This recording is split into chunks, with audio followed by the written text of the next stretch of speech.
Croyez-le ou non, le célèbre Witcher Geralt de Rive est né de la plume d'un commercial polonais, alors âgé d'une quarantaine d'années, qui s'appelle Andrzej Sapkowski. On est alors à la fin des années 80 et notre bon André commence à se faire connaître dans son pays en publiant quelques nouvelles dans le magazine Fantastica. Il y dépeint un monde médiéval fantastique dangereux avec un regard relativement nihiliste et un ton plutôt sombre et empli d'ironie. Les nouvelles de Sapkowski abordent des thèmes du destin, de l'existence du bien et du mal et font de très nombreuses références à l'histoire de la Pologne, qu'elle soit médiévale ou beaucoup plus récente d'ailleurs. Le tout est lié par une bonne grosse couche de fantasy, principalement inspirée du folklore slave, alors assez peu connu dans le reste du monde à l'époque. Comment ces nouvelles publiées dans un obscur magazine polonais vont-elles faire le tour du monde? Faudra attendre un petit moment en fait, avant que les histoires de Geralt de Rive ne traversent la frontière polonaise. D'abord, au début des années 90, un éditeur propose à Sapkowski de réunir ses 13 premières nouvelles dans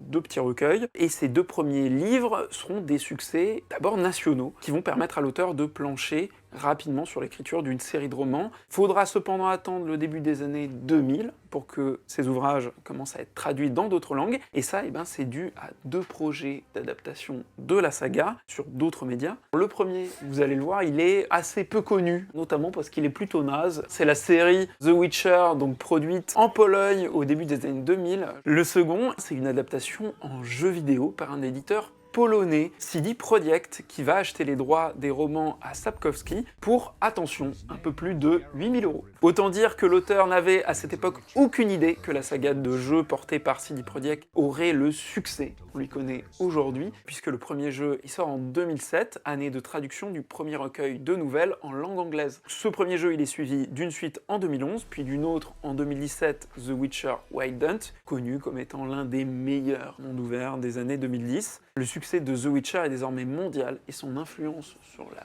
pop culture commence largement à se faire sentir. Mais l'histoire de la saga ne s'arrête pas là. Et non, puisqu'en 2017, surprise, Netflix annonce un nouveau projet d'adaptation de la licence en série télévisée. Elle sera finalement lancée à la fin de l'année 2019 et sa première saison deviendra l'un des plus gros succès de la plateforme au moment où elle sort. Cependant, l'avenir de The Witcher ne s'écrit pas uniquement à travers un écran, puisque Sapkowski sortira de nouveaux romans liés à l'univers. Alors un premier en 2013 qui s'appelle La Saison des Orages, et on en a du coup un autre qui sort en 2024 en Pologne, qui s'appelle La Croisée des Corbeaux, préquel à la saga, et qui arrivera dans nos librairies françaises le 1er octobre prochain.